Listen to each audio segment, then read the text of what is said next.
विमल नाम का लड़का एक किराने की शॉप पर काम करता था। उसका मालिक उसे अक्सर अपने घर किसी न किसी काम से बेचता रहता था। विमल अपने मालिक को भैया और मालकिन को भाभी कहता था। रोज़ आने जाने से विमल की अच्छी खासी दोस्ती उसकी मालकिन यानी कि भाभी से हो गई थी। ऐसे ही एक दिन विमल की भाभी काव्या ने विमल से पूछा, विमल तुम्हारी कोई गर्लफ्रेंड है? विमल ने कहा, नहीं भाभी, मेरी कोई गर्लफ्रेंड नहीं है। गर्लफ्रेंड तो पैसे वालों की होती है, मुझ गरीब को कौन अपना दोस्त बनाएगा? तब भाभी ने कहा, नहीं ऐसा नहीं है, दोस्ती पैसा देख कर नहीं होती है। अगर तुम दोस्ती करना चाहते हो तो मैं तुम्हारी दोस्ती करवा सकती हूँ। मेरी एक फ्रेंड है, मैं उससे बात करके तुम्हें बताऊँगी। विमल ने कहा, ठीक है, अगर वो मुझसे दोस्ती करना चाहती है तो मैं कर लूँगा। विमल मन ही मन बहुत खुश हो गया।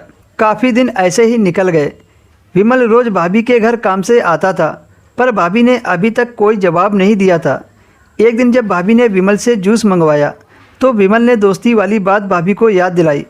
भाभी ने कहा, हाँ विमल, मैंने उससे पूछा था लेकिन उसने मना कर दिया, इसी वजह से मैं तुम्हें कुछ नहीं कह पा रही थी। भाभी की बात सुनकर विमल को बहुत बुरा लगा।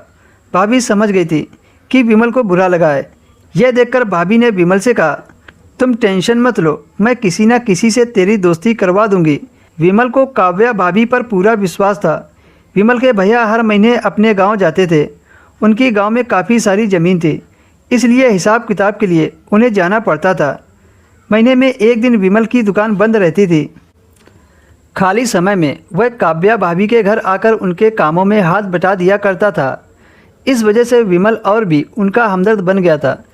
विमल जब भी काव्या भाभी से कुछ करने को कहता तो उसकी भाभी हर तरह से विमल की मदद कर दिया करती थी। इन सब कामों को देखकर विमल को ऐसा लगता था जैसे काव्या भाभी उसे पसंद करने लगी है। पर विमल की आज तक काव्या भाभी से कुछ कहने की हिम्मत नहीं होती थी। शाम को अचानक से लाइट चली गई।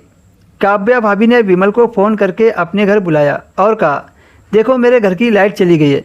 विमल ने टॉर्च लगाकर इधर उधर देखा तो बाहर एमसीबी गिरी हुई थी। विमल गया और एमसीबी उठा दी तो घर में फिर से लाइट आ गई। जब विमल लाइट ठीक करके वहाँ से जाने लगा तो उसने सोचा, आज अपने दिल की बात काव्या भाभी से कह दूँ, पर उसकी हिम्मत नहीं हो रही थी। फिर राहुल ने सोचा, चलो भाभी के दिल के बारे में पता किया जाए, आखिर वो मेरे बारे में क्या सोचती हैं। बहुत सोचने के बाद विमल के दिमाग में एक तरकीब आई। उसने भाभी से कहा, मुझे लैपटॉप पर मूवी देखने का मन कर रहा है, देख लूँ? भाभी ने कहा, हाँ देख लो, पर कौन सी मूवी देखोगे? विमल ने कहा, वही वाली, तुम खुद समझ जाओ। काव्या भाभी ने कहा, जो बोल रहे हो साफ साफ बोलो। विमल ने कहा, बताने की क्या ज़रूरत है, आप मेरे साथ बैठ जाओ, जो मैं देखूंगा वही तुम भी देख लेना। कहते कहते विमल ने 61-62 वाली मूवी चला दी। भाभी मूवी देखकर शर्मा गई और कहा, तो तुम इस मूवी की बातें कर रहे थे? विमल ने कहा, हाँ भाभी। भाभी को वो मूवी बहुत अच्छी लग रही थी तो वह भी उसके साथ मूवी का मज़ा लेने लगी।